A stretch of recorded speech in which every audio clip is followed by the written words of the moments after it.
Hello, everyone. Hold Welcome. Sorry. It literally just reminded me I don't have a drink. Hang on. Everybody, just stay calm. We're I'm gonna gonna start stick that on this. the end as like an outtake. Fuck! I'm gonna start the goddamn episode off that way.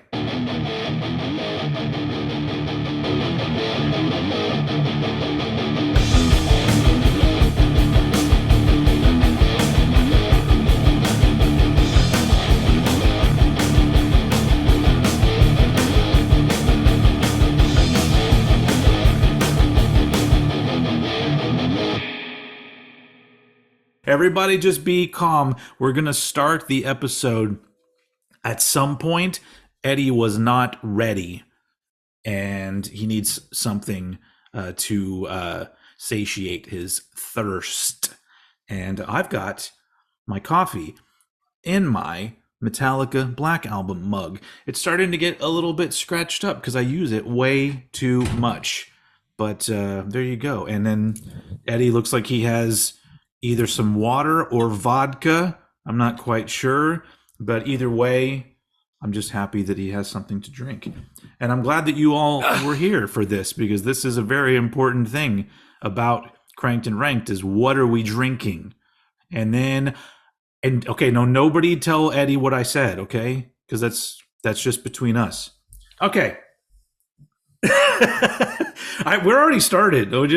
Where everyone's having their drinks, you're having your vodka, and I'm having my coffee. Nice. So we'll get going. If you look appropriately, I mean, we're not doing Metallica today, but we are going to have a bit of a Metallica discussion. We are? Because obviously, if you're watching this way in the future, this is pointless. But for those of you who keep up with us, it's timely because we've got a couple weeks until the new Metallica album drops, and we are going to be doing an entire episode just reviewing that album, but that will be a week after it comes out. So we have a week to sort of marinate on it. But right now, on this particular date, which is April 2nd, 2023, the fourth and probably final Metallica single off of their new album has been released, and that was the title track, 72 Seasons. So Eddie was saying we should do an impromptu sort of ranking of the 4 songs they've released so far. In case anybody just is wondering flat out, yeah, I like all 4 of them. And Same. Of course I do. I've started to do this thing where sometimes I have to let people know, look, I need to remove myself from this Metallica discussion because it's very biased. I just love them in general. So stuff that some people would say is, as Lars would say, stock, I still really love. So I think it's fucking stock. Fucking left the band. I do realize that, I can't really I can have a meaningful discussion with other Metallica fans. Other than that, I know that that's not really a thing I can talk about. But luckily, Eddie and I are both huge Metallica fans. Mm-hmm. So the 4 songs they've released, they did Lux Eterna, Screaming Suicide. Yep. What was the third one? If Darkness Had a Sun. If Darkness Had a Sun, and then now 72 Seasons. Nice. So I got to think for a second. Do you know how you would rank yours? Can you go ahead and start this off? Because I have to really think for a second. This is tricky, and I'm going to have to bear some things in mind. Should I just rattle mine off? Yeah. I think I know what order mine are in. So you just go ahead and do that. Okay. Am I going favorite to? Let's do it like we do it from least favorite to Okay. favorite. For me, I'm gonna go probably If Darkness Had a Sun, but I again, as I say, fucking love all these 4 songs. Yeah.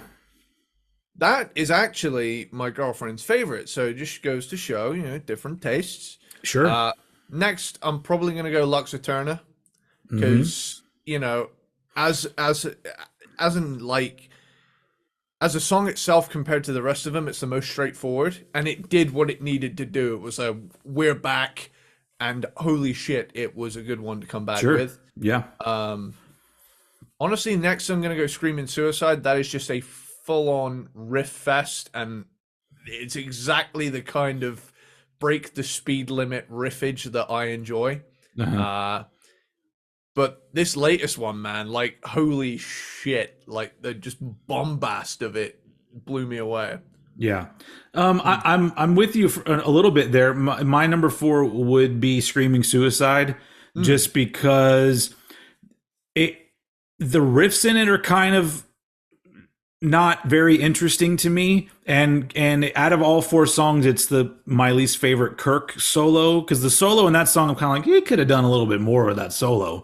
But I do really like that song. Mm. My three would also be Lux Eterna. Really great song, but not a lot to it. It's just a fun sort of, yeah, we're back kind of song. My number two would be If Darkness Had a Sun. I just really like that one. That one is the one that like really grew on me, because when I first heard it, I just liked that it was a little bit slower. Yeah. And then Yeah. and then once I sort of just listened to it a few times, I'm like, yeah, there's so much about this song that really sticks out as really cool. But yeah, my number one is definitely 72 Seasons, and it's literally just because of the chorus. Like I got goosebumps with the wrath of man. Like it gives me goosebumps. Yeah. It's so good. So and that yeah. filthy pre-chorus bit, like like the Yeah. halftime bit. But but you have to understand, like, I'm the biggest Metallica fan ever, but I still will hear them do stuff and go, it's a little bit similar to this other thing that you did. So when that pre-chorus comes in, it reminds me of a riff from the end of Spit Out the Bone, and I'm all like, okay.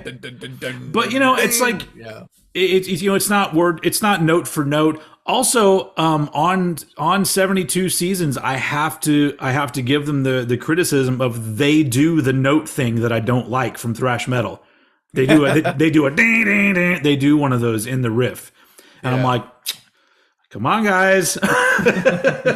But so I have to be fair, because I talk shit about other bands that do that, and Metallica did it.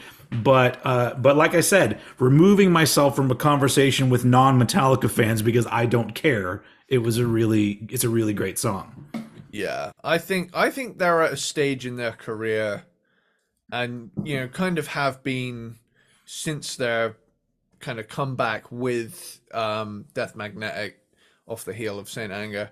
I think they got to a point now where since then they're only interested in writing really good songs. They're not trying to reinvent the wheel. They're not trying to do anything.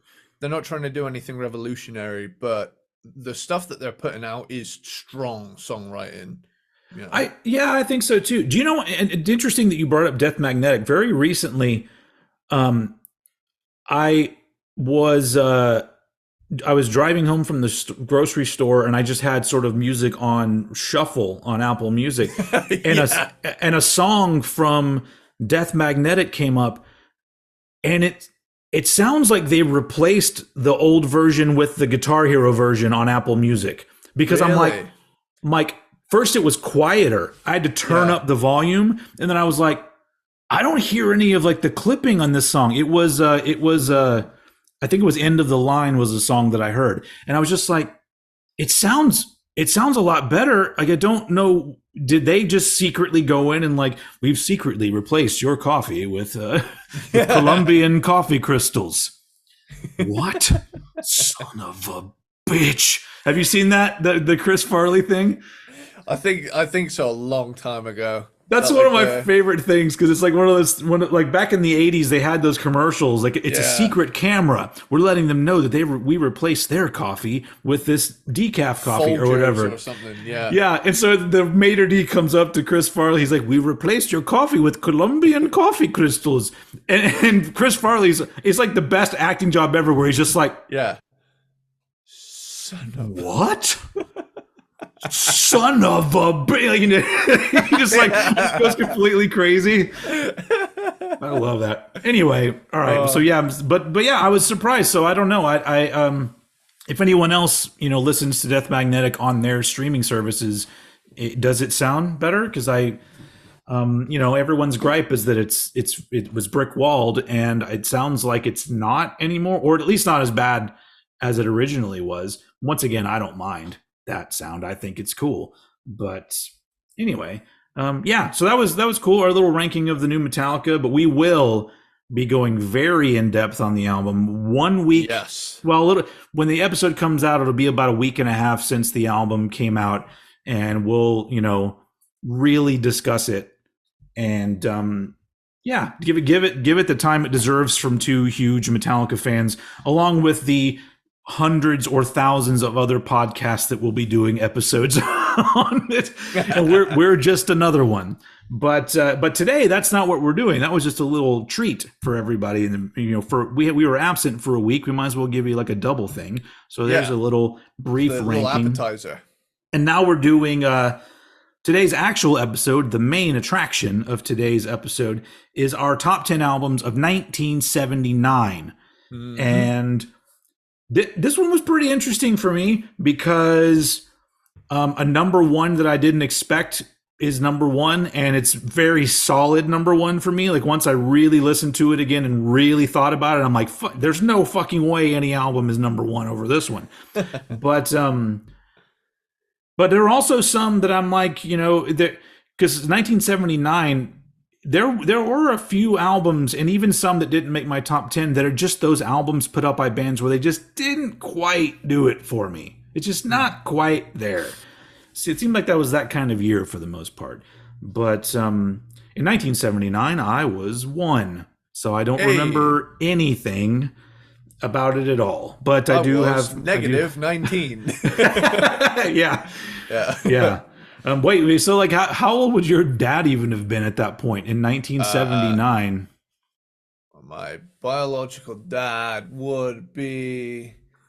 He'd be 4. He would have been 4. Okay. Yeah. It's so. I love that I'm old enough to be your dad, but Yeah, it's a good dynamic. I feel like I feel like in a lot of episodes though you were the father figure and I'm the kid that didn't grow up. 45-year-old kid. Explains the crow's feet. The great see you can see my gray, right? Does it show up really? That's all gray right there. That's cool on this side too. It's a solid vibe. It's just, because my hair is blonde, when you're further away, you can't see the gray in my beard and in my hair and stuff. I'm just ready for it to all go gray because I want to be one of those old men with long gray hair. Luckily, balding doesn't run in my family. So so hopefully I'll still have a long head of hair and it'll just be all gray. And I'm just like, I'm going to be that dude. And that's going to be cool. Anyway. Yeah. I'm praying that my hairline recedes no further. I'm telling you though, if it starts to, you got to do the skullet. I mean, just don't give in. Townsend, yeah. Well, he ended up cutting his hair anyway, but he did do the skullet for a little while. Yeah. Anyway, 1979. I guess let's just jump right into it because we got 10 albums each, and interesting year for music. So I guess let's just, without any ado, well, we've had tons of ado. Now, no more ado. It's time for Eddie's number 10 album from 1979. Okay. I'm going to preface my list here with I kind of scraped together my list because 1979, as it works out, is just a year that I have grossly neglected music-wise. I mean, there's a couple big albums from it I knew. Yeah. But when I actually went and looked, I was like, holy shit, there's loads of like metal albums from this time I just haven't heard. But you may notice that this is a pretty big name heavy list. So well, mine is too. And those quote unquote metal releases you're talking about, they're mostly albums that I don't care for. Because I'm not really. I mean, because like who could it be? Like Accept or some band like that? I don't know. There's plenty of those. Riot, like lots of like proto 80s speed metal stuff. Yeah. Cool. Stuff that maybe if I was like 10 years older, maybe I would appreciate more, but I unfortunately don't. But I got a lot of like every name except for maybe 2 of them on my list are huge. So well, let's jump head first into 1979. my number 10 is Bomber by Motorhead. Awesome. Yep. One of two albums they released in 1979. Indeed, and one of two on this list. Oh, sweet. Okay. Yeah. Now this one dropped down a little bit on this list as I feel production-wise it doesn't sound as good as Overkill. The production is a bit thinner, nevertheless, it's still killer stuff. And while Motorhead for me usually are a bit more of a hits band, the influence they had on so many of my favorite bands cannot be overstated. Oh, hell yeah. Pretty much every band I love beyond this point is influenced in some way by Motorhead, and more so than like most other bands, because you got to remember that Motorhead was a band that the metalheads were into and the punks were into. So it's like the influence is all over the place with them. You could argue they're like the first crossover band. I mean, it's insane. Sure. Yeah. Like it's pretty wild to think about. And it's such a shame that like none of this lineup are alive anymore. As far as I know. Like they're the three of them.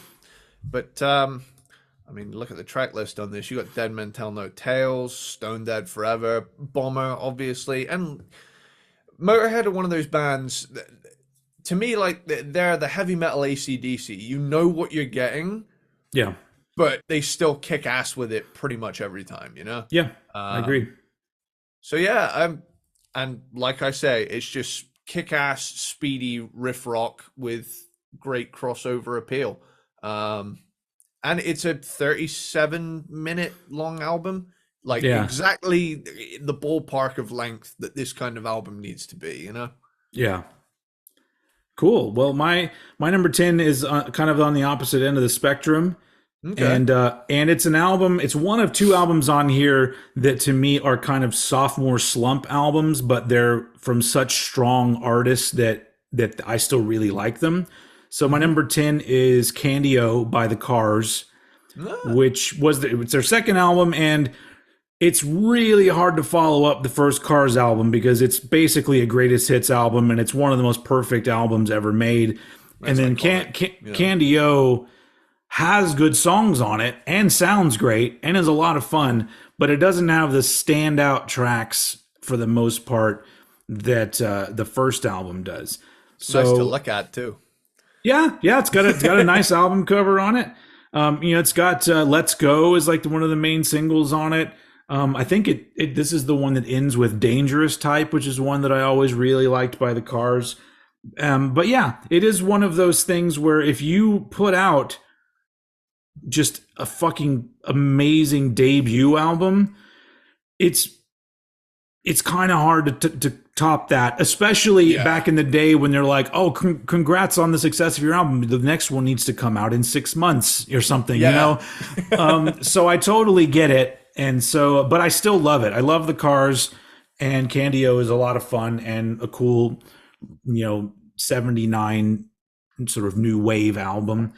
And so it ended up being at my number 10. So that moves us very quickly to your number 9. Nice. So, I mentioned an artist in my previous placement that wasn't Motorhead, and that is AC/DC. Oh, AC/DC. With Highway to Hell.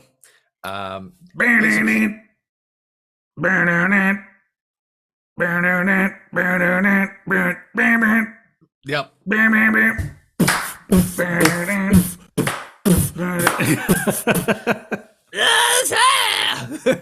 Copyright. Yeah.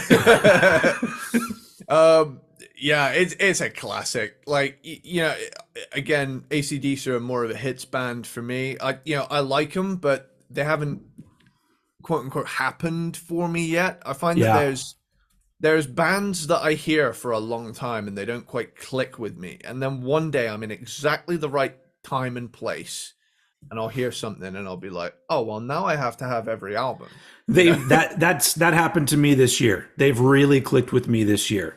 And I have most of their albums up until the 90s. So, but just Hmm. a couple more to get. But yeah, it's happened for me where I put on one of their any of their albums and I just have such a fucking great time. So they've become that kind of band for me. So Yeah. Well, that was like me with Kiss when we did the Kiss episodes a while back, and yeah, like I'd always like I knew a few albums pretty well, but like once we did the deep dive, I was like, oh, I love all of this, you know. yeah, So yeah, I've been on a Kiss kick as of late. But yeah, like I was saying, AC/DC, Highway to Hell, Mutt Lang at the desk, and Bon Scott's final vocal performances on a studio album. yep. It takes a couple beers these days for the title track to have any effect on me because I've just heard it so many times. That being said, like the deeper tracks on this album, I mean, let me If get you want Bloods on there, yeah, Highway to Hell, yeah, Girls Got Rhythm, Walk yep. All Over You, Touch Too Much, man. Beating Around the Bush, Shot Down in Flames, Get It Hot, Love Hungry Man, Night Prowler. I mean, it's just great Yep. rock and roll, you know. Me likey. Same. Yeah, it's just pretty unfuckwithable, and for its time, it was a gold standard of you know this is what works. Absolutely.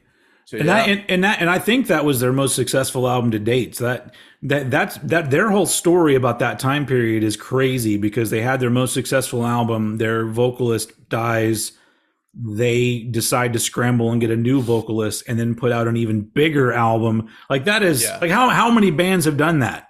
I can't think of another one. Like sure, Van Halen was successful when they replaced David Lee Roth, but they didn't put out an album bigger than 1984.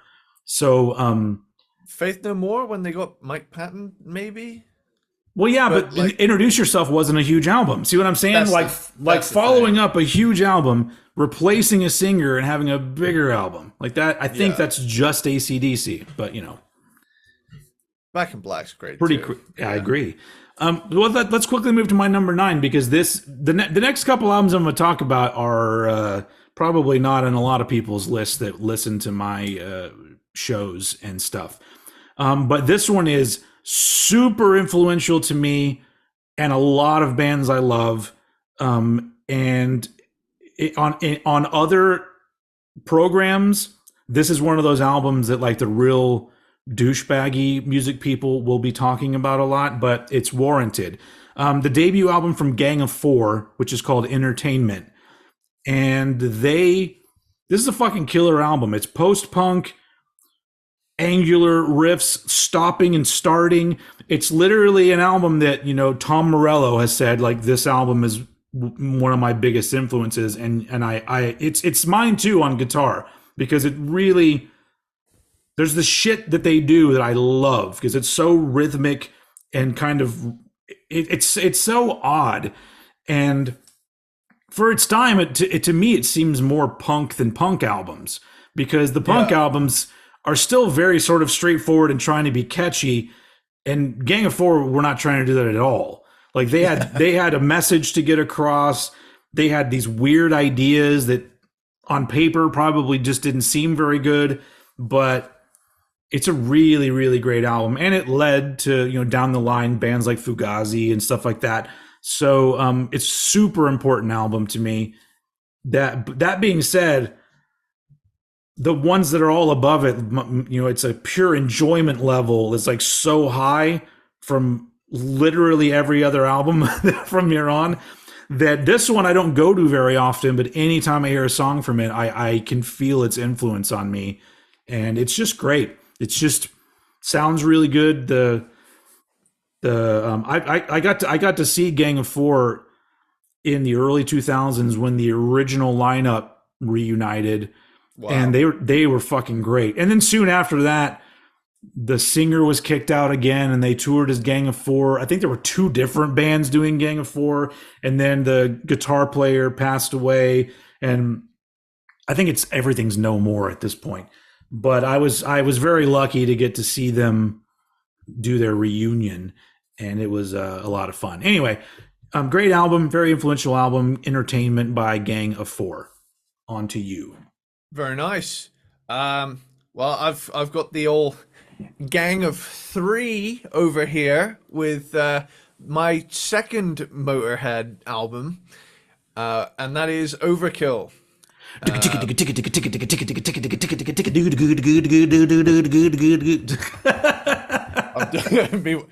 You didn't see it, but my feet were going, man. I love that song because it does that fake ending where you think it's going to end and then the double kick starts again. Yeah, it's great. Exactly the sort of thing I would do at band practice to annoy everybody else in the room. Yeah. It's like wait for him to like just about to talk and then so yeah, I was thinking Song's not over. Yeah. But yeah, I mean the title track alone garners this album classic status. I mean, think about the amount of thrash bands that heard the opening song and thought, right, well, that's our personality from Yeah.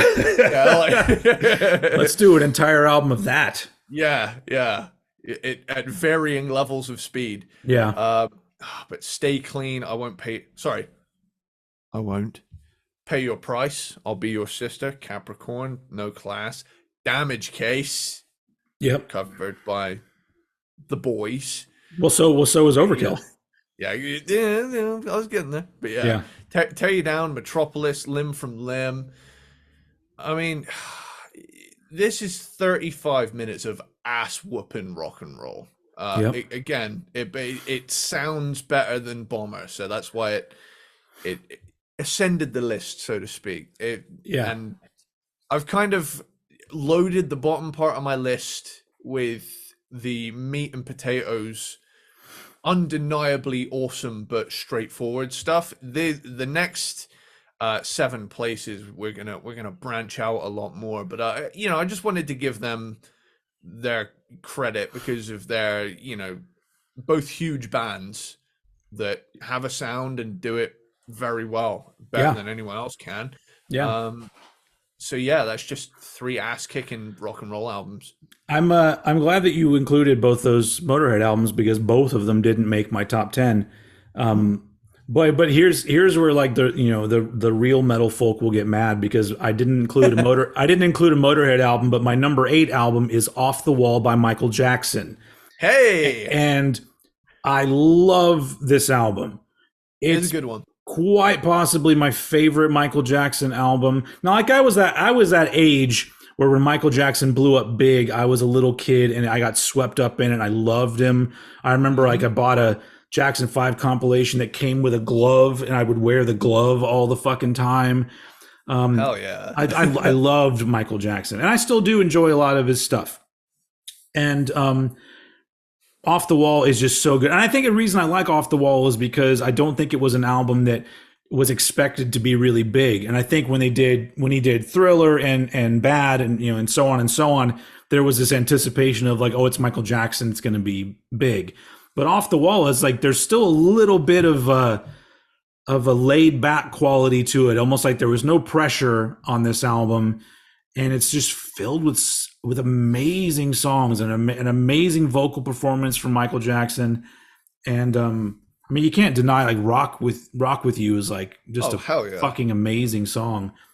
But I don't really have a lot to add. Michael Jackson is somebody you can go anywhere on the internet and have people talk about him negatively and positively. You make up your own mind about all of that.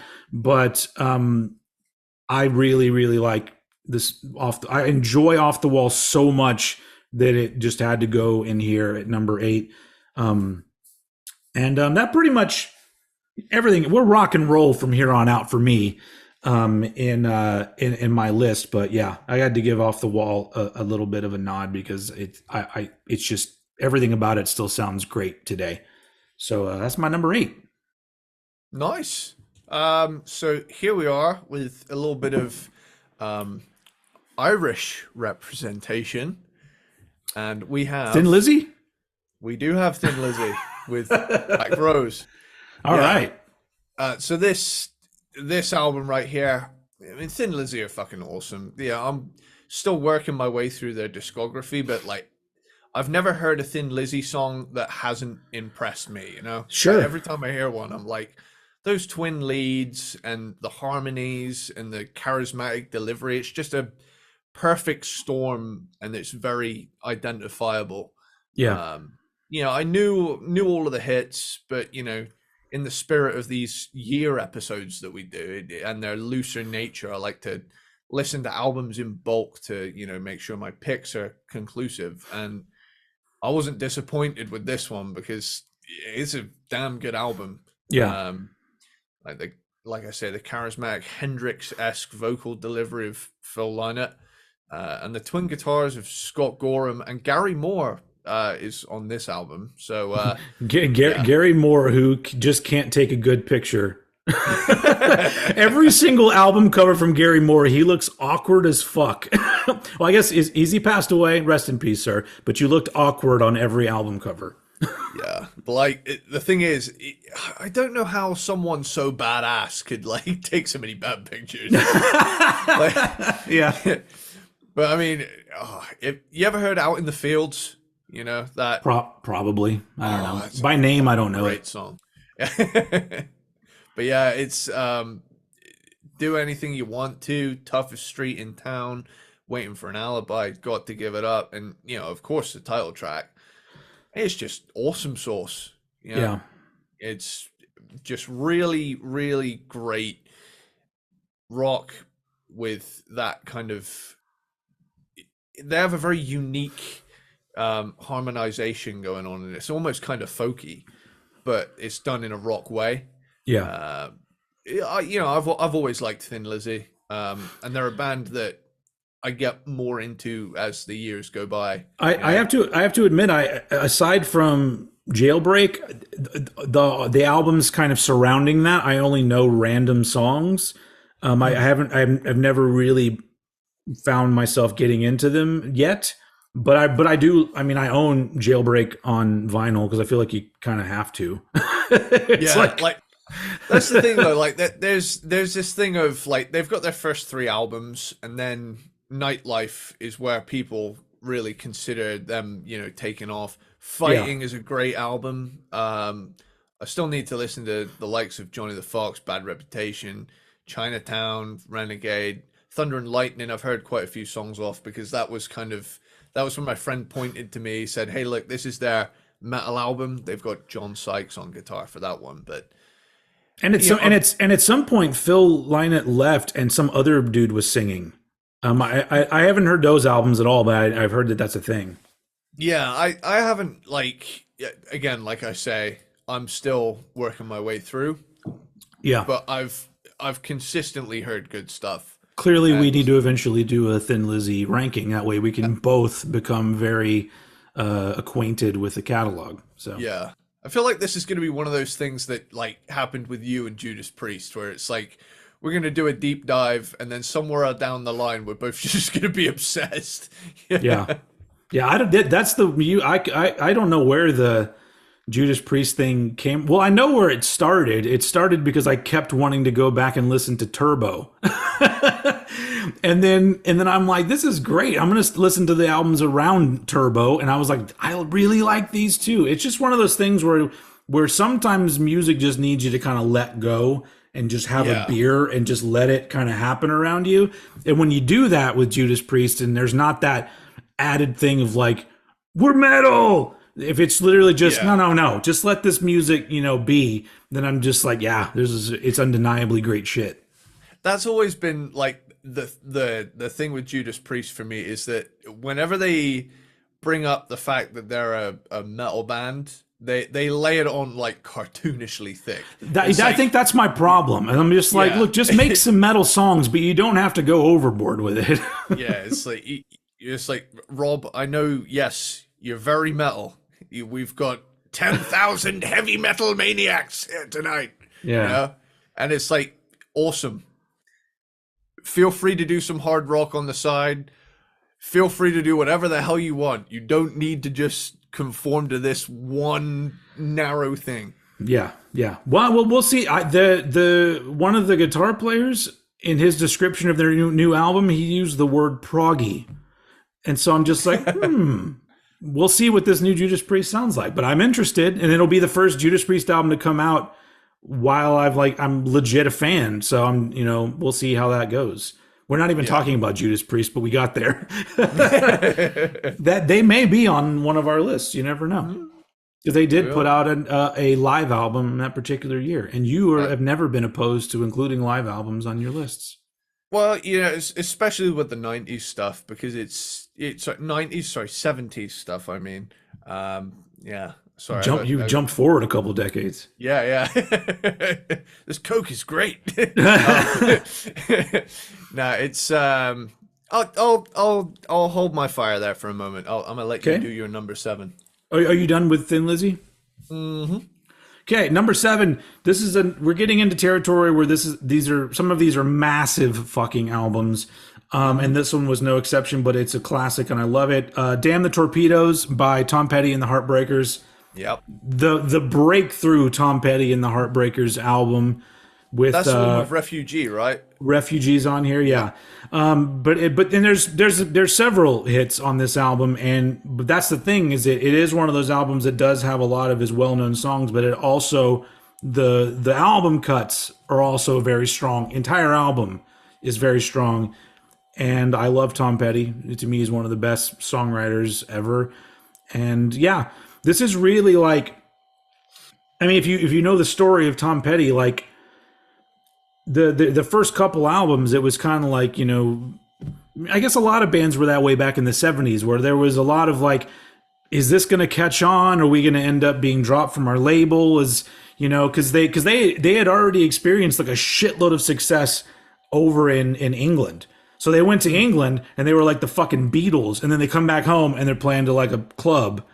And it's like it was weird for them. But then finally with Damn the Torpedoes, they all everywhere.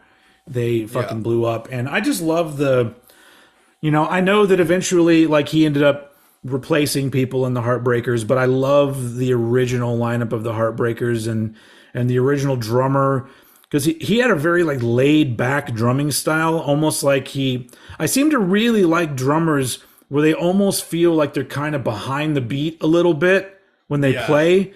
And it always felt that way, and it gives it a real sort of like smooth vibe. You're like, yeah, like this is effortlessly awesome. It's not, he knows he knows his way around a kit. He doesn't have to rush it. I You know, always and, get that vibe with Vinny Appice, oh fuck yeah, Yeah, like 100%. just barely makes it to the next beat, but it gives such a feel to it. Yeah. Yeah, yeah. But yeah, so yeah, I don't know what the fuck can I say about it. It's an absolute classic album, and I love it. Damn the Torpedoes by Tom Petty and the Heartbreakers is my number 7. Very nice. Well, I'm just gonna jump back to our previous words about Judas Priest with Unleashed in the East. Nice, nice. This album to me is how Kiss albums feel about Alive is how I feel about Unleashed in the East. Oh, Kiss fans, yeah. Yeah, sorry, yeah, Kiss fans, sorry, blah, blah, blah. Yeah, because a lot of those early Kiss recordings that they're kind of slower. The production is it's quite clear that it's a studio recording, whereas on Alive, granted they did overdubs, but it's still Yeah. got the energy of and the bombast of a live show. And Yeah. the same applies here because I got into Judas Priest through their '80s stuff, Mhm.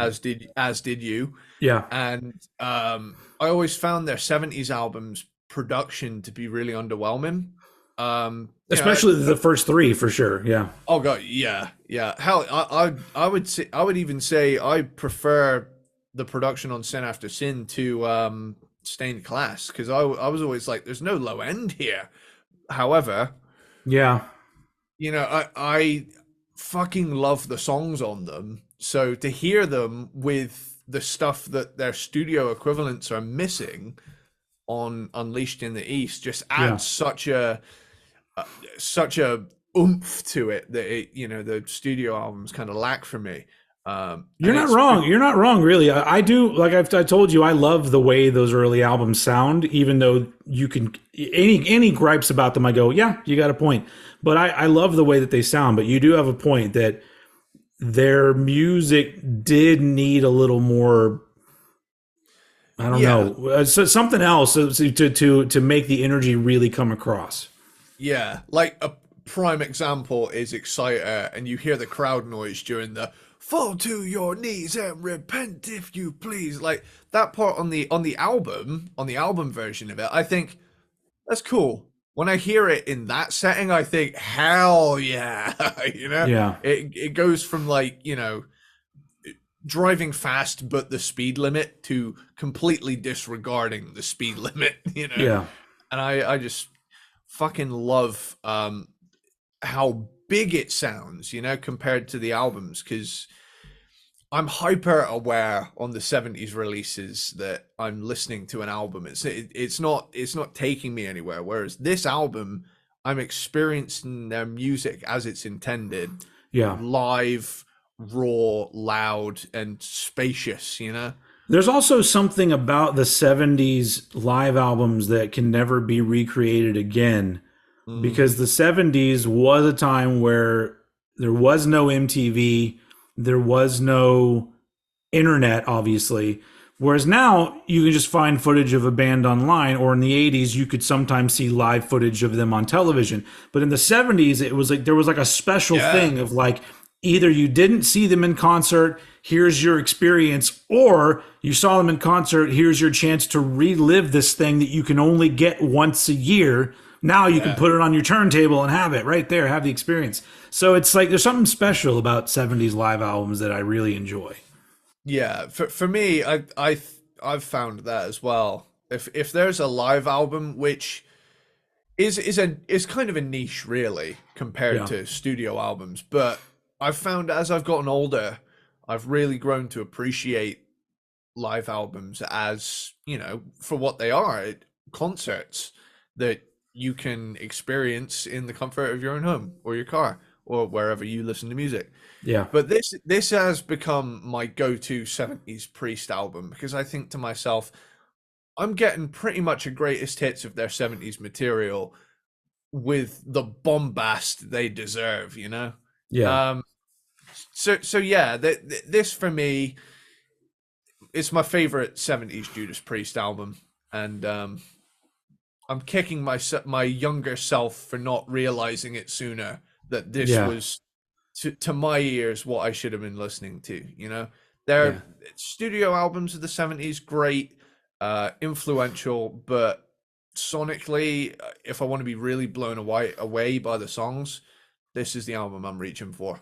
Yeah. I'm getting pretty close. I'll end up getting that one, but I'm getting pretty close to filling in the gaps of 70s and 80s. Well, I have all the 80s Judas Priest albums now. Hmm. 70s, I think I only need Sin After Sin and Stained Class. I think those are the only two I don't have. And then obviously eventually I'll get Unleashed in the East, but I do my whole thing is that like it's I set up on Discogs and I just sort of wait and cherry pick and try to find somebody who has a good quality 70s pressing for Hmm. an affordable price, and then I jump on it and I'll get it. And fortunately, I feel like a lot of people. I live in a very unique vinyl collector area that I think a lot of people don't play around in, because I think that there are two types of people. There are people that if they get something that's old, they want it to be in mint condition, or Hmm. they just want it to be a brand new pressing. I don't want either one of those things. I want VG plus. I want there to be a little bit of surface marks on it. I want the cover to be well loved, but I want it to be absolutely playable with not very much noise. And Hmm. so I go for those. And so it seems like a lot of time in the 70s albums, they're just there for affordable prices, because most vinyl collectors are like, nope, holding out for a mint that I won't open up. And I'm like, fuck that. I'm going to play the fuck out of these records. Yeah, So enjoy not enjoying it. yeah. I've been able to build my collection of a lot of cool bands just because I've learned that the way that I enjoy records, it seems like that's a small amount of us that are like that. But yeah, I'm loving the Judas Priest experience right now with my collection. But I really do think those are the only two that I need. What's that? What are there? So they're out, okay. So there's Rockarola. I have that. Yep. Then it's what's the second? Is the second one Sin After Sin? Second one's Sad Wings of Destiny. I need that one too. I need Sad Ah, Wings, Sin After Sin, and Stay in Class. I think that's it. cool. Are you gonna try and get a hold of both versions of Hellbent for Leather? Because there's Nah, two. I just have the American one, the Hellbent Yeah, one. Honestly, we got I think that's a much better album title for that album. Really, Killing yeah. Machine doesn't quite fit the vibe of the album as well as No, Hellbent for Leather does. I always thought that too, especially considering there's like a leather dude on the front, you know? Yeah, but it's the same thing with when I bought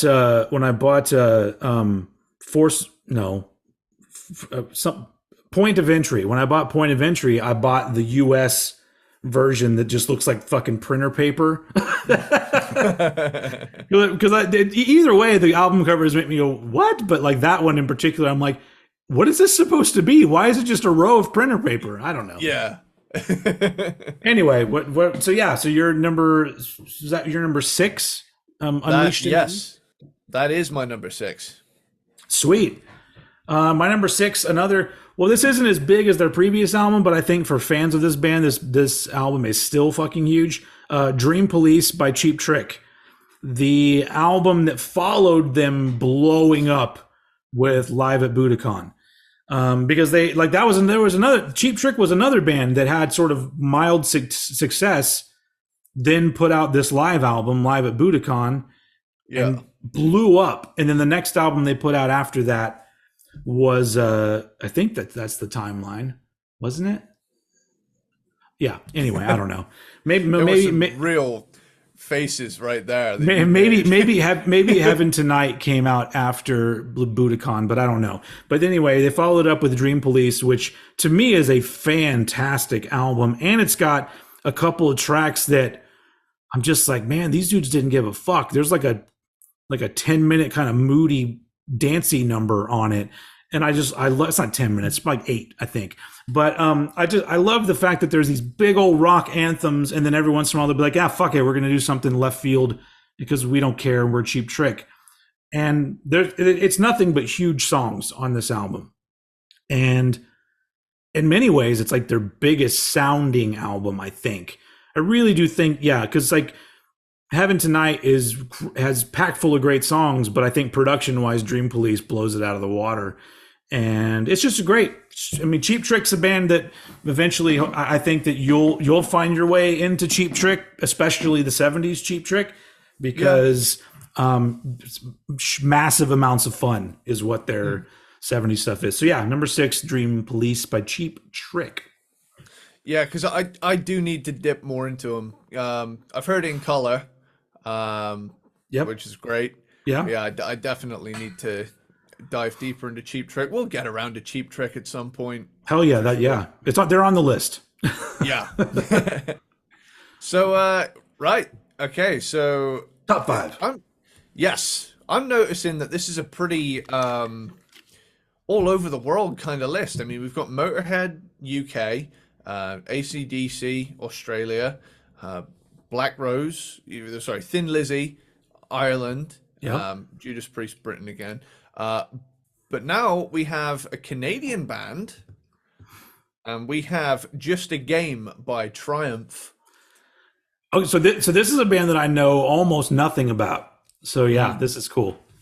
And it was a band that I almost knew nothing about until I heard this album quite recently, actually. And it plays like a hybrid of everything great about 70s hard rock bands, you know. There's some Boston in there, some Zeppelin, some Aerosmithy, Kissy type stuff, some boogie rock a la Foghat and 38 Special, some subtle Rush vibes, and there's even a hint of the coming hair metal sound in there. So that is pretty much just a fucking Yeah. melting pot of all the stuff I love about this era of rock and roll and heavy metal, and Yeah.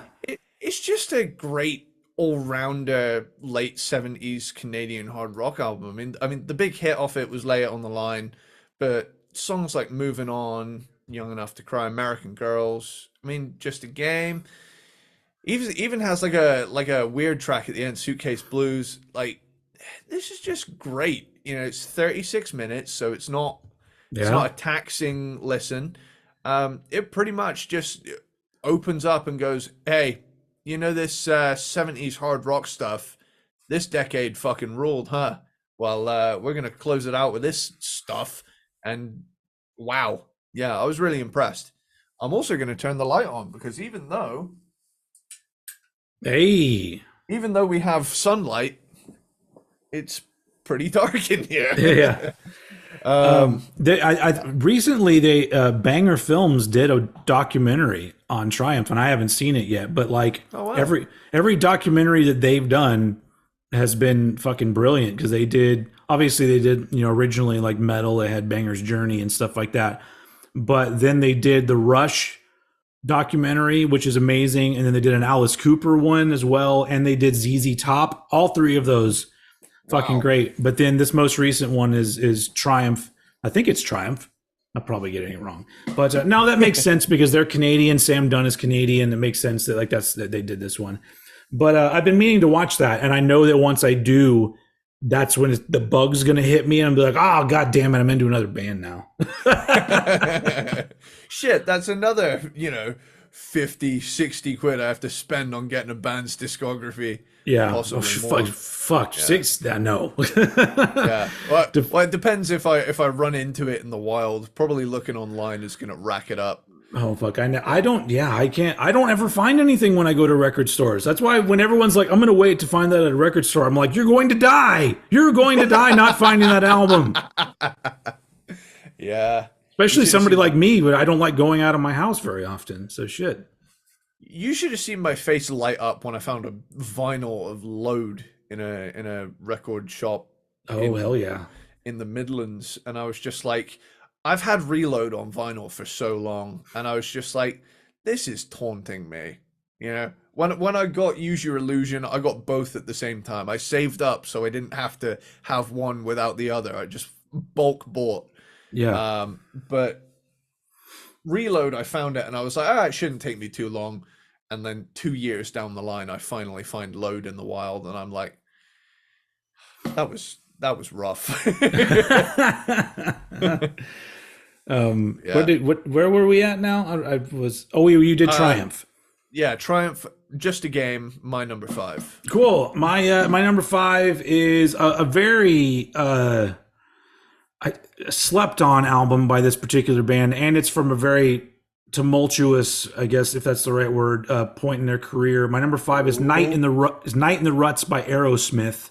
Ooh. And I love every Aerosmith album, but there's something that happened because they made these albums that are like classics. Toys in the Attic, Rocks, great fucking albums. But then they do albums like Draw the Line and this one, Night in the Ruts, where there was so much drama happening in the band. In fact, during Night in the Ruts, during the recording of it is when Joe Perry quit the band.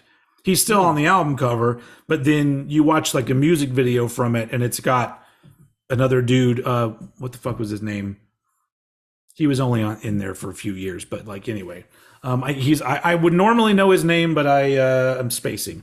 Anyway, so Night in the Ruts is it's more great Aerosmith stuff, but there's like some really fucking amazing songs. There's a song called Chiquita on this album that just has one of those riffs and just like, fuck yeah, man. I love and it sounds like it's drop D. Every time I listen to the album, I'm like, is Aerosmith doing a song in drop D?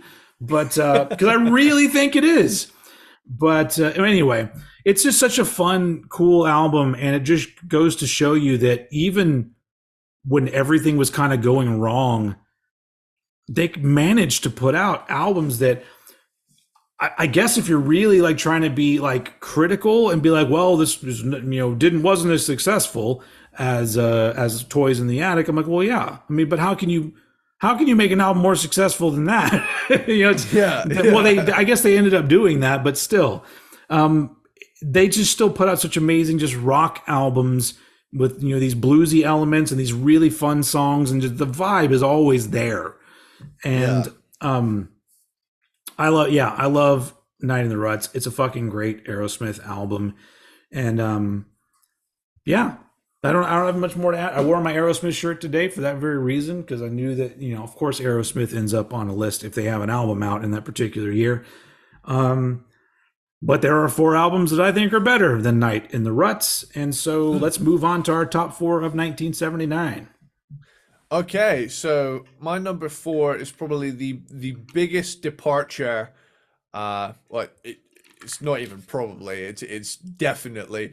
This is the biggest stylistic departure from heavy rock on this list, and I am going with the yacht rock classic Christopher Cross. Christopher Oh, Cross. that almost made my top 10. It is.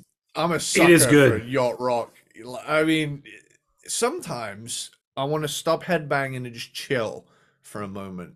And this is just pure 10 out of 10 vibage. Yeah. I mean, Say You'll Be Mine.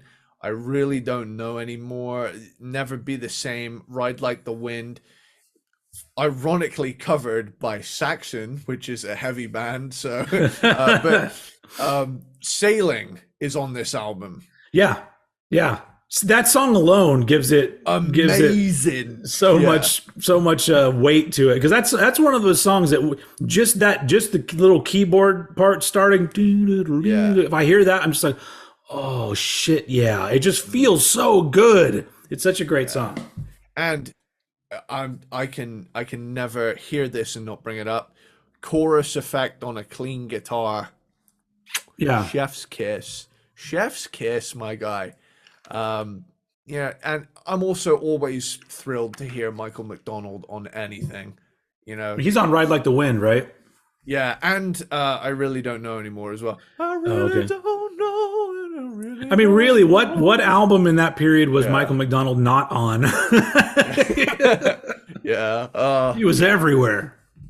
There's a Family Guy scene that me and my friends always used to joke about. And we would do the Michael McDonald doing backup vocals for everything we said. So Yeah. when someone started talking, so every now and again we just throw it in and it just crack everybody up. I was like, so I started talking to this girl in third. So I started talking to this girl in third period. It's like, and then it would completely change the like conversation. It was like, oh, Yeah. for fuck's sake! Eddie did the fucking Michael McDonald again. Yeah. How's it gonna know what we're saying? It's a pretty good impression. Not bad. Not bad. It's not horrible. Yeah. Yeah. I mean, it's no Phil Anselmo, but I mean, it's still Oh pretty no. good.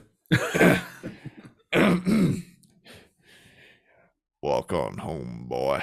That wasn't my best. They keep canceling my goddamn concerts. What's the one I did ages ago that was just like it was a Kyle Rittenhouse is innocent. Just like saying anything that's like boomer redneck material is just sounds great in the Phil Anselmo voice. I'm not saying that that's what he thinks when I say that. It just works. We That, took that, the we took the song and made the whole damn song the money riff. that's one of those things where I just like I can't anyone's opinion one way or the other about Phil Anselmo. I'm all like, you got a point. Whether it's just like, oh, give the guy a break. He apologized and he's a classic metal frontman. You got a point. But he seems But like a total douchebag. You got a point. he also fucked my girlfriend last night. Yeah, that's not nice at all, especially while you were asleep. Jeez, that's like Yeah, that sucks. Anyway, smacked her ass. I'm looking forward to being able to see that new Pantera version. Just because I want to be able to have an opinion from being in the room while they're playing, and how do I feel about it? So that'll be August. It's a little while from now. For me, I'm very much of the mindset of that the Abbott brothers aren't going to be there, but you're gonna hear Pantera performed live via Ye- you know Yeah, at least half the classic lineup. But this And is with coming from the guy that just said on an episode that Zach Wild's band was the worst band I've ever seen in my entire life. you said that. I did, and they were fucking awful.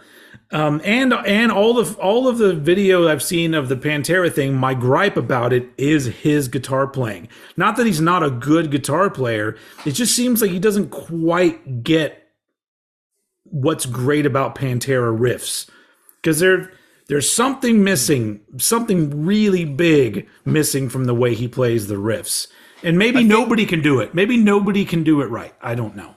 There was just a certain Van Halen-esque swagger Yes. between, and you could, I mean, even down to the fact that they're brothers, you know, Alex and Eddie, Vinny and Dime.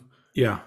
That I think it was just in their blood at this point. Like Yeah, the yeah. swing they had, there was more going on there. I Yeah. think. Yeah, and I have no problem with them doing this. I know I'm probably going to enjoy it, and I'm looking at it more as a tribute than an actual show or actual Pantera performance. But at the same time, I'm the only reason I'm seeing them is because they're opening for Metallica. So I mean, it's just otherwise I never would have gone. But at least this way, I do get to be able to have an informed opinion of how it felt being in the room.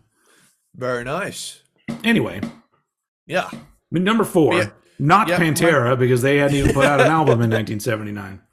See, this is what I love about this show. We can go on a fucking tangent from Christopher Cross and land on Pantera. Oh, how did that happen? Yeah. Oh, because you did the Michael McDonald impression. That's how it happened. Yeah. There it is. So yeah, it's a great album. And it's green with a flamingo on it, and I like the way that looks too.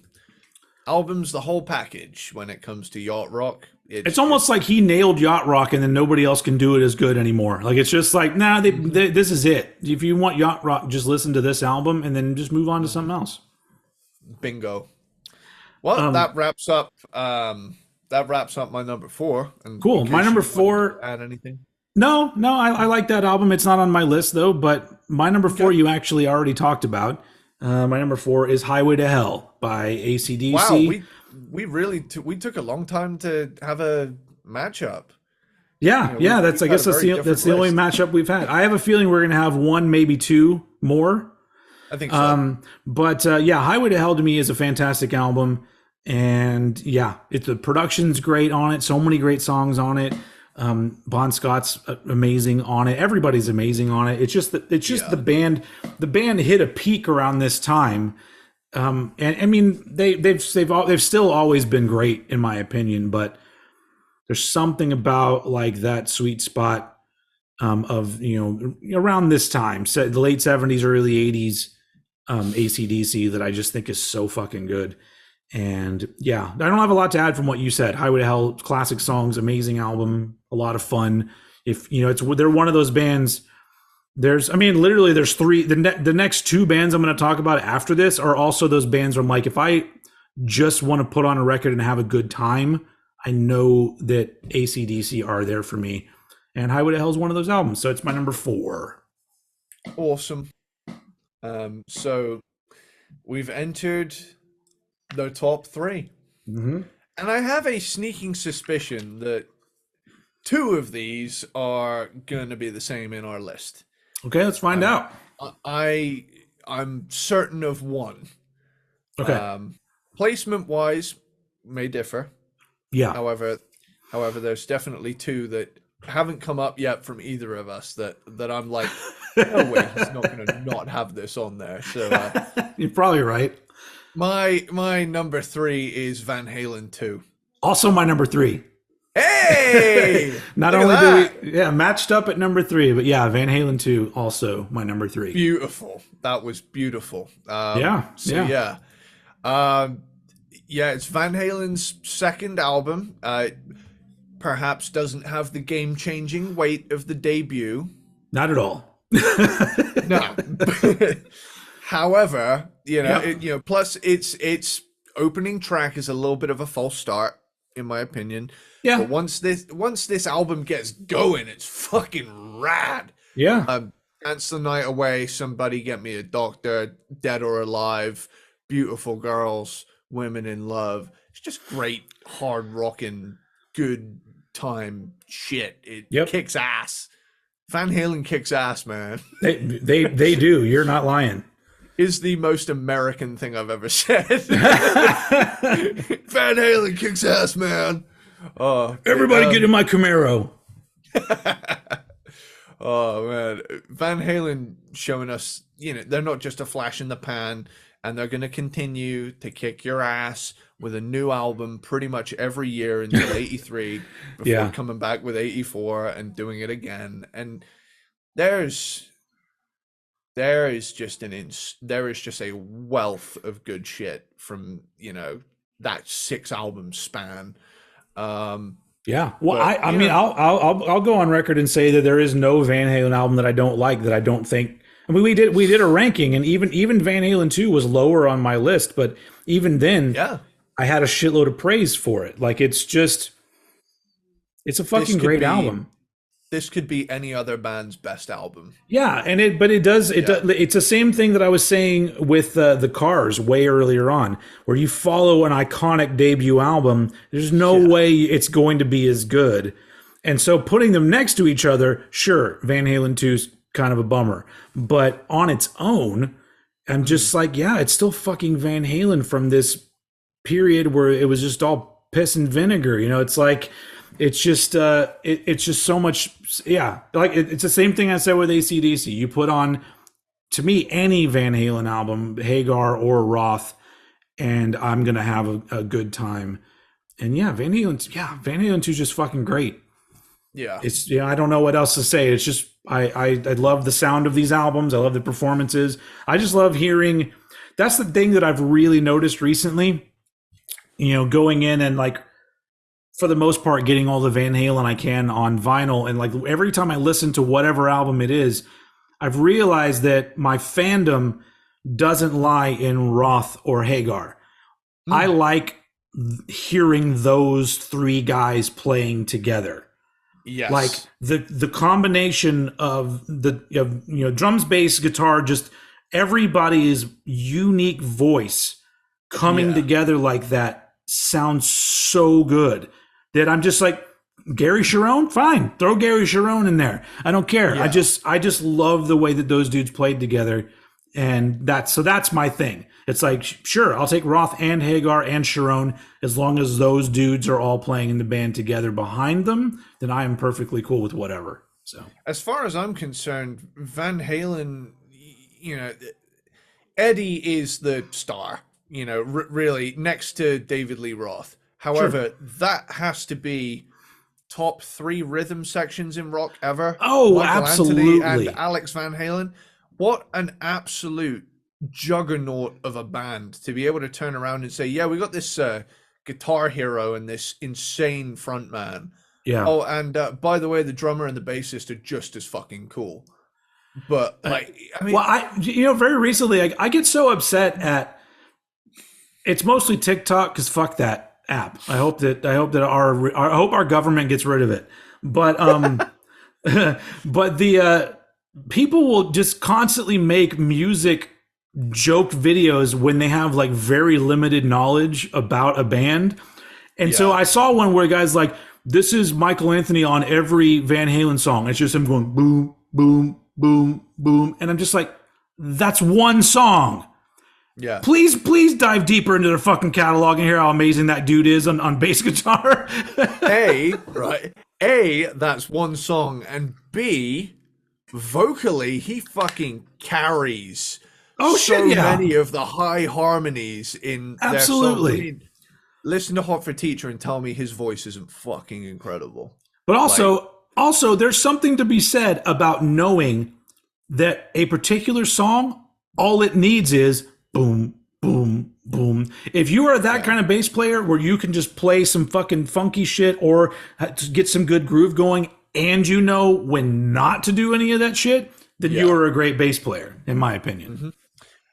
playing the bass is not about, it's not always about being Cliff Burton and having your shreddy moment across all fucking songs. If you But want even but that, even, but even Cliff Burton would play right along with the riff if that's what the exactly. song needed. Where I was headed with that though is like people have this idea that simple bass lines are boring. It's like, motherfucker, that's what makes people move. Bass is the rhythm section. Dude, sometimes a simple ass bass line is the iconic part of a song. Like Yeah, listen to this one. Boop boop boop ba doo doo doo doo doo. Boop. I'm like, there's nothing to that. I can play that. yeah, It's iconic. yeah. You know. So If you want to dissect it further, I mean, think about Queen could absolutely write these progressive rock opuses, yeah. but do you know what people love from them? Boom boom boom boom Yeah. boom. You know, dun dun dun. Literally, Dun, dun, dun. it's like "We Will Rock You." Literally, no band plays for the most of the song, Yeah. and then it's just a guitar. Oh man. Like, Queen, I love how they stomped and clapped. They were great. yeah. And this is coming from two guys who love Queen, but it's like, Queen's great. Yeah. Once again, another band we will eventually get to. We have so many iconic Yeah. bands to get to, and we will be getting to a couple of those this year. But there's still a lot. well, we've knocked out one of the Q bands, so you know that's a very short list that will Yep. rapidly be whittled down to Queen. Okay, we did Queensryche recently. Is what I'm trying. Why are you saying it like it's a secret? I don't know. It's just Q feels like a weird letter. It's always sat strangely with me. I don't know. I It pass is. it in the alphabet. I don't trust it.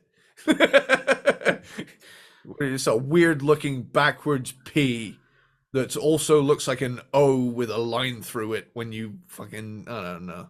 See that you start talking about stuff like that, and that makes my mind explode because I start thinking about who designed the way that the letters look, and why did everybody agree that that's how the letters look? Where did this start? It just blows my. And it's like, okay, well it looks like this, but why is it pronounced Q? Who decided that it's pronounced Q? Yeah. Wait, it's like there's no. I might as well be smoking a joint right now with all that shit. But I mean, it's like that. I have to stop myself from really thinking about. Oh my god! Like everything that you think of had to have a starting point where somebody said, "This is what it is." You know, you know what I think's bullshit? 9. Yeah. Backwards 6. Why does it have to Fucking be the loser. same thing as no in German? That like came to me the other day. I just thought to myself, wow. So I looked at the number 69 and I thought, wow, they really got lazy with 9. But also with some of these, it's like, Yeah. oh look, this is the letter P. Or now we need an R. All right, just draw a line right there. Or like, Like when how they came lazy up is with- that? Or like when they came up with Z or Z, Z. as you guys would call it. You know, it's like, we'll just make a pointy S. Yeah. You know, it's like, oh, but have it face the other way so they don't get confused. Yeah, it's Z over here in America. If you say the word Z, we all go Zed's dead, baby. Zed's dead. That's in America. Fuck yeah! But yeah, Anyway, Van where were we? Halen 2. Van Halen 2, amazing Kicks album. ass. So yeah, so you're probably right. There is one album that we also were going to match up on, but I don't know if they'll be in the same spot. So let's find out right fucking now. Okay. Here's the one that I don't think is on your list. And my number 2 is Hydra by Toto. No, not on my list, but it was considered because I do like things about that album. And longtime listeners will know that I'm a huge Toto fan. And this album is extremely underrated as a 70s rock album. You know, Yeah. from the proggy 1-2 punch of Hydra and St. George and the Dragon to the chill songs like 99 and Mama to the hard rocking songs such as All Us Boys and White Sister. It's awesome stuff. It needs more attention. It's kind of overshadowed by the debut, which has Hold the Line on it, best song of all time. Which was in both of our top tens for that year. Yes. Yeah. And I mean, it's a fantastic album. So much so that I tripped over my own tongue trying to talk about it. Yeah. You know, let me do a quick little bit of looking. Yeah, so it's like the 6th album in on Spotify on the popular releases thing. It's like way below 4. Yeah. But I mean, 4 is one of those albums where it's like every song hit it out of the park, you know. It's their Michael Jackson Thriller. It is. Which is funnily enough, they played on Michael Jackson's Thriller. Didn't they? And they came out the same year. Yeah. Like, imagine the fucking royalties that they raked. Oh yeah. What's that like, main dude from Steve? What's his name? Steve Lukather. Imagine the fucking pile of money he doesn't need to work ever again. He's probably still earning money from Thriller and Toto 4 or whatever for the rest of his life. So yeah. Imagine, like, that's one of those things where I think to myself, that's the music equivalent of winning the lottery, having a smash hit album that hard and session playing on the best-selling album of all time. Yeah. You're set for life. Yeah. Yep. Yeah. It's incredible. But with that, and here we are doing this shit. I'm in the wrong business. But yeah, it's great. It's a great album. One that I think deserves a lot more recognition than it gets. Yeah, I agree. Go check out our Toto ranking, where you get to hear me pretty much blind going into ranking Toto and becoming a pretty big fan, especially of the first album. I really liked the first album. But yeah, on to my number 2, which we did not match up on this album because my number 2 is Dynasty from Kiss. And I'm assuming this is probably your number 1. It might well be. I love this album, don't get me wrong, but my number 1 is an album that like literally just steamrolled its way to the front and just said, fuck all of you. But Kiss Dynasty is great. I love, I Was Made for Loving You is a great song, or anybody says. And it's one of those things that, once again, is very annoying for people with like limited knowledge. And so they'll say, oh, Dynasty, that's that disco album. I'm like, no, it's a song. Maybe you could say Dirty Livin' has a little bit of a disco vibe to it. But other than that, it's a fucking rock album with some fucking amazing songs on it. And I sure Know Something is one of my favorite Kiss songs. So at a push, this album is like 20% disco, right? That is the most disco on the album. Like, if you looked at it data wise, the rest of it is kick-ass hard rock. But the one thing that you have to remember too is nobody asked for a Kiss disco song, and it could have gone completely horrible for them the way that like Music from the Elder did. But they just literally, like, Paul Stanley just wrote a disco song and it was a huge hit. So good for them. Whatever. Absolutely. I mean, should I just jump right off of that? Because we'll just have a discussion because your number 1 is Kiss Dynasty. So let's just start talking about it. Yeah. People love to give this album shit for its very small, foray into disco with one main song and a subtle hint of it in another deeper cut. The rest of this album, I mean, this is the album with fucking Hard Times on it. Hard Times is great.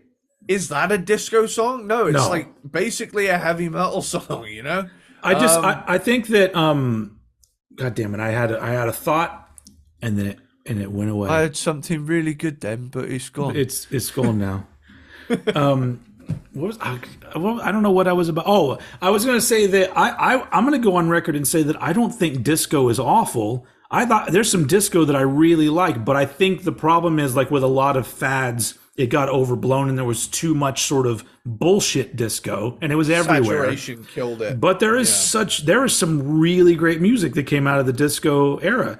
But so I've never, but that's just one of those things where I think some things have been assigned this way that you're supposed to feel about it. And people that have surface level music knowledge and surface level interest in music, nothing wrong with those people because they have other things in their life. We don't. With your music think mentality. Music is the number one thing, and so when music is your life, you find yourself thinking about things in a way more realistic way and personal way. And so you're not just, oh, you can't just tell me disco sucks and I'm not going to repeat it to the world. I'm going to make my own decisions about these things. And so, yeah, disco's got some good shit. One of those songs being I Was Made for Loving You by Kiss.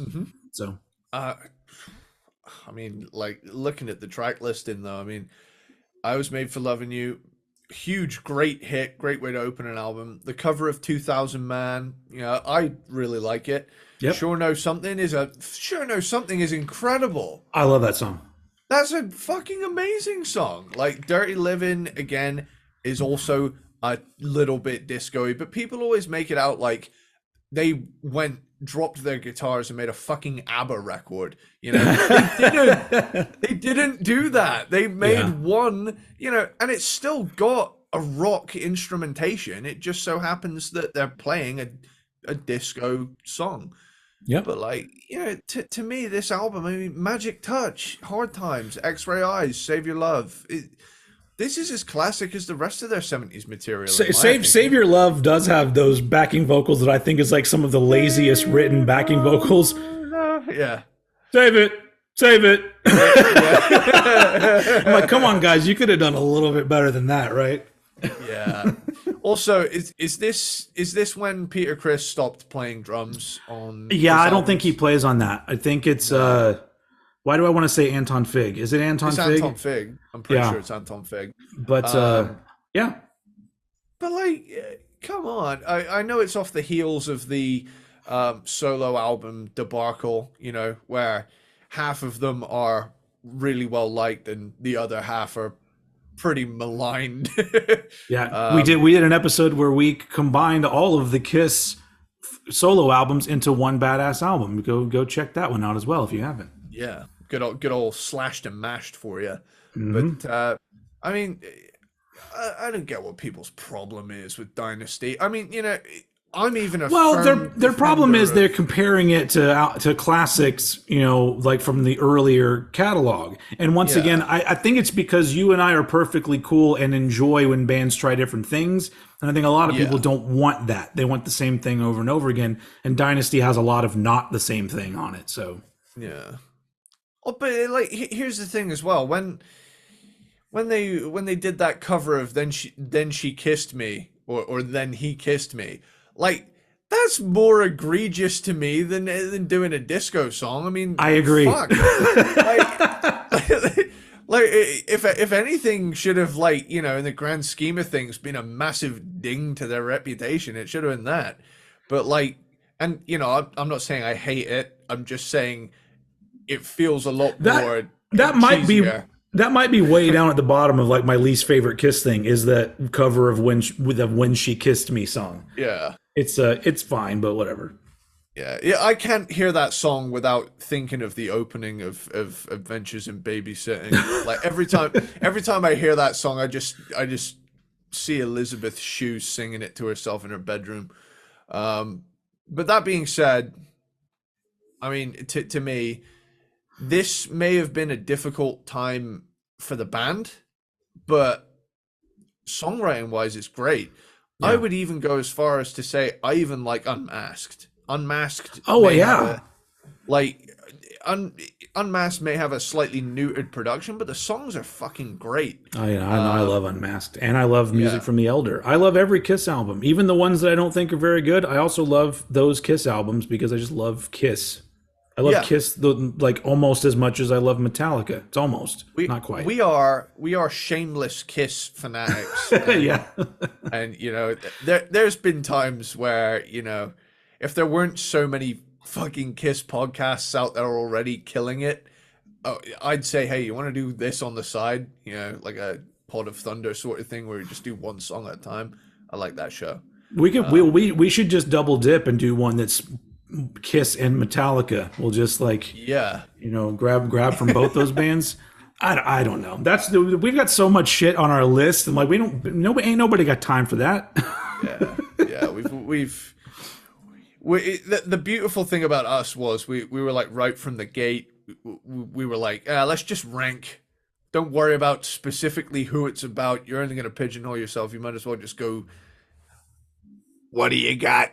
Yeah. Yeah. Throw it at me and I'll rank it. But yeah, my number one, Dynasty by Kiss. It's a fucking great album, and it I agree. doesn't I agree. it doesn't deserve the vitriol people give it. It's a disco album. Not allowed to like it. Fuck off. Man, we didn't get into rock and roll for rules, man. Yeah. I always like to think of every time you say that. Now I think of that Blackie Lawless interview where he just goes, "I got into rock and roll to get my dick sucked." I mean, you got to hand it to him. That was an honest answer right there. I mean, who doesn't really? I mean, I'm one of those weirdos. I can honestly say I got into it for the music, man. Oh yeah, but for me, it was very much a dual purpose affair. Yeah, yeah. It does have its benefits, doesn't it? Absolutely. So yeah, your number one, Kiss Dynasty. I love that album. It did not make my number one because there was an album that I knew was going to be in my top 10, and I knew would probably be in my top 5. And I went to listen to it again, and not only does it hold up amazingly well, it's nothing but fucking fantastic songs.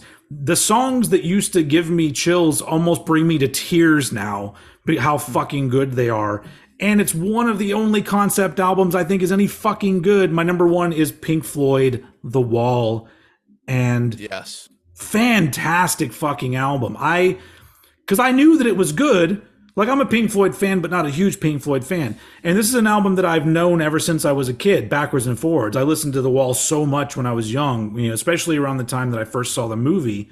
I loved the movie, and so I listened to the album a lot too. And so it's one of those things where it's almost like it's lived with me for so long that I kind of take it for granted how fucking good it is.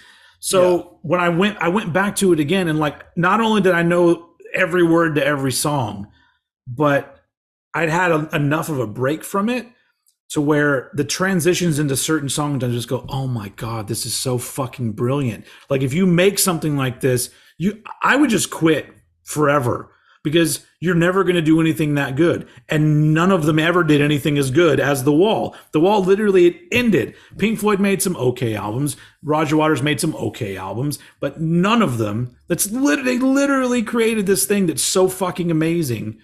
And still today is just as impressive.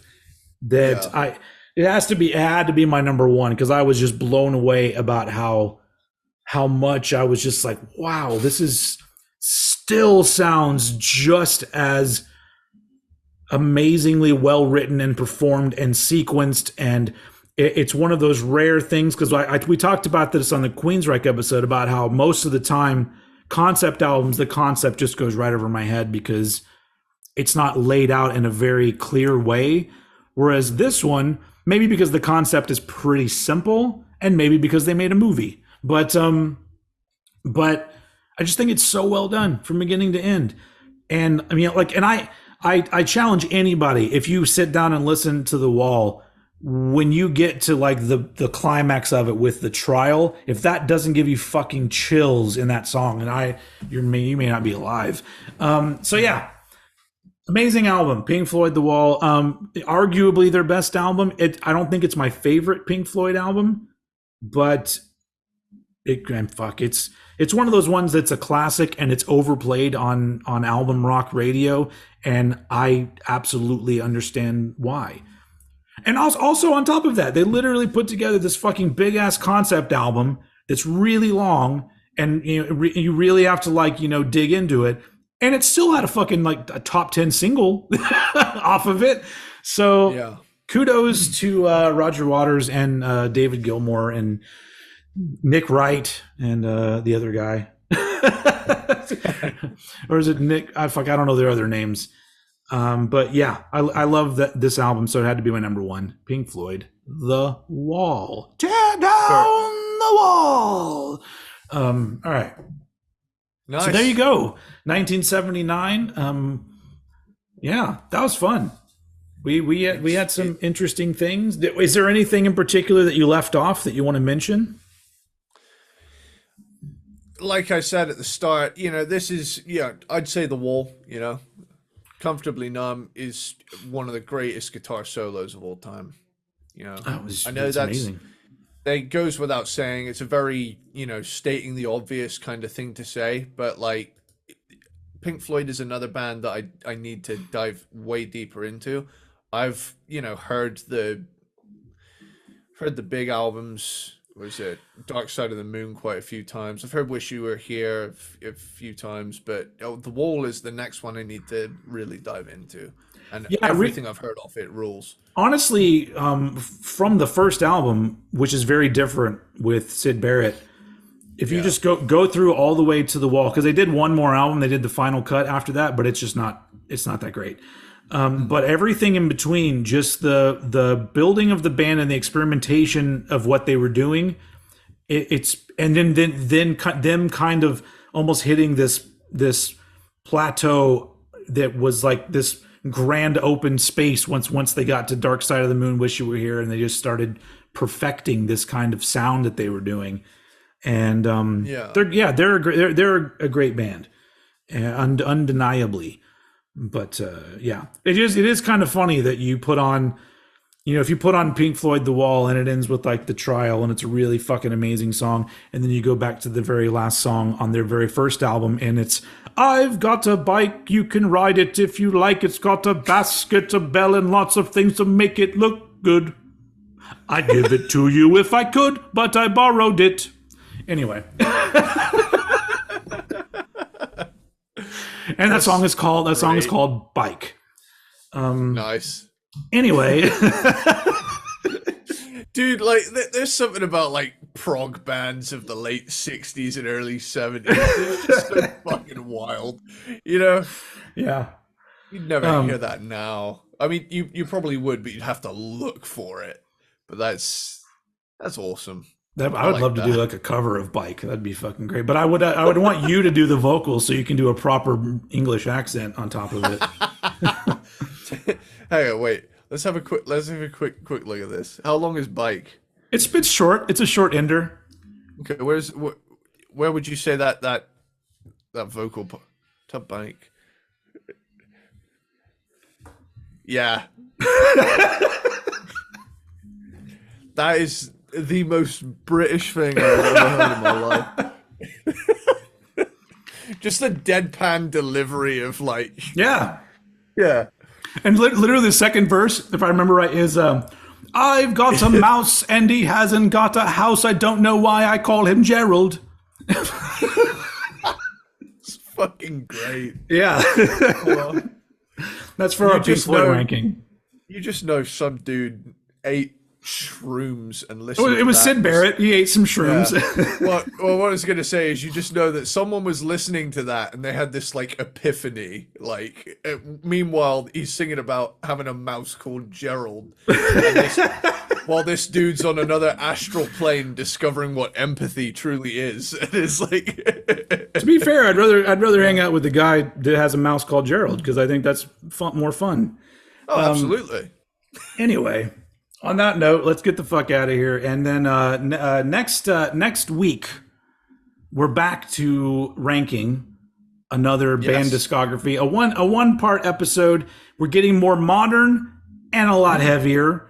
So and that'll actually be a really interesting ranking for me because they. Sorry, as you can continue. I was just going to say they're a band that I only know a few albums from, so it'll be kind of cool to really dive into all their stuff. Should we tell them who it is, or shall I give them a little teaser? Think 90s. If you're a really big fan of this band, this will give it away. What I thought was life came to an end. Okay. So, yeah, it's an alliteration, and they really, Fighters. really, they they really like Terminator 2. Indeed they do. Yeah. All right. Well, that'll be happening next time. A peanut butter platypus to all of you out there for listening and for being here. And it still blows me away, the people that still occasionally send me a message saying, "Oh, I'm just catching up on some of your episodes." And I sometimes forget that all this stuff we've done is just out there. And occasionally people are still just enjoying all of these things that we've done. And it's been, we're on our 4th year now of doing it. Is it really our 4th year now of doing it? Yeah. 2023. Yeah. So it's just cool that we have new fans, and we've got people that are, have been sticking with us every episode, and other people that just go back and enjoy our shit. So we thank you all for being here. And that's it for this episode. Do you have any parting words before we go? Sorry, I did a burp and had a. That was bad timing on my part. Yeah, it's okay. It's all right. Yeah, I'm happy with this one. Yeah. Yeah, me too. Okay. On that note, thank you very much for being here. We'll see you next time on Cranked and Ranked. And as usual, I'm going to throw it over to Mr. Eddie Sparxx to take us out. What I thought was life. Something later, dude.